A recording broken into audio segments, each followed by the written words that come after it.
The term teacher of God is definitely one I think the ego wants to sink its teeth into. I think that on the spiritual path, one of the subtlest yet most insidious forms of ego is the ego that comes around my spiritual importance. However, there is a side to this that the Course is very actively, very frequently promoting and is front and center in the Manual for Teachers. And that is, we do have a calling.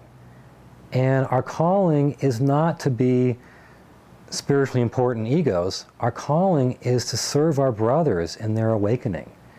And in that calling, our ego is supposed to step aside. So the important thing isn't claiming a title, which we love. We love claiming titles.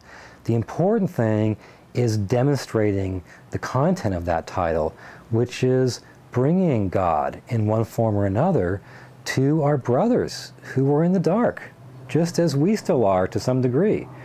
So the Course wants us to become teachers of God, and teachers of God, their main job is to demonstrate a different way of being.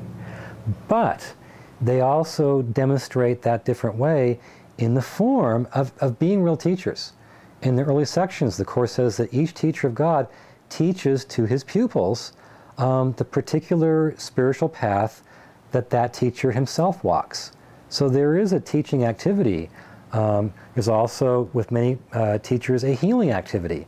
So it takes a form, but the essence of that form is just being a more loving, more forgiving, more honest, more patient, more helpful human being.